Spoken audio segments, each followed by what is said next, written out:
யார் ஒரு ஜாதகத்தில் ஆன்மீக தெய்வீக காரியங்களில் ஈடுபடக்கூடிய ஒரு அதிர்ஷ்டமானது யாருக்கு சிறப்பாக இருக்கும், ஆன்மீக தெய்வீக காரியங்களில் ஈடுபடக்கூடிய ஒரு யோகமானது யாருக்கு உண்டாகும் என பார்க்கின்ற பொழுது, இயற்கையிலே அந்த ஜாதகத்தில் அதற்கான அமைப்புகள் யோகங்கள் இருந்தால் தான் உண்டாகும். பொதுவாக ஒரு ஜாதகத்தில் ஜென்ம லக்னத்திற்கு 5ஆம் வீடு என்பது ஒரு ஆன்மீகம் தெய்வீக காரியத்திற்கு உரிய ஸ்தானமாகும். 5ஆம் வீட்டு அதிபதி ஒரு ஜாதகத்தில்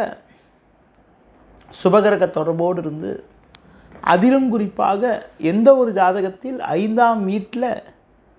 குரு சந்திரன்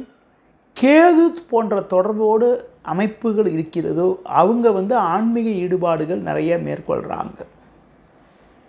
ஒரு ஜாதகத்தில் குரு சந்திரன் கேது சேர்க்கை பெற்றாலும், குரு சந்திரன் கேது போன்ற கிரகங்கள் ஒருத்தருக்கொருத்தர் திரிகோணத்தில் இருந்தாலும், சந்திரனுக்கு 5, 9 குரு கேது இருந்தாலும், குரு பார்வை சந்திரன் கேதுவுக்கு இருந்தாலும், சந்திரன் கேதுவோட நட்சத்திரத்தில் போய் அமையப்பட்டிருந்து குரு பார்வை பெற்றாலும், குரு நல்ல பலமாக இருந்து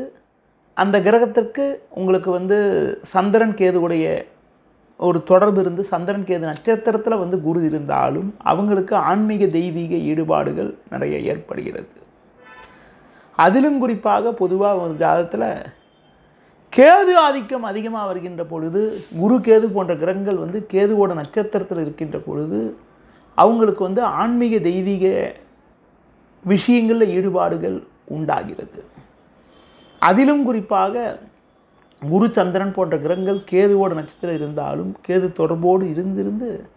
அந்த கிரகங்களுடைய தசாபுத்தி நடைபெறுகின்ற பொழுது அவர்கள் எந்த மதத்தை சார்ந்தவர்களாக இருந்தாலும் ஆன்மீக தெய்வீக காரியங்கள் பொது காரியங்கள் சம்பந்தப்பட்ட செயல்களில் ஈடுபடக்கூடிய ஒரு வாய்ப்பானது அவர்களுக்கு உண்டாக்கும். ஒரு ஜாதகத்தில் 5ஆம் வீட்டில்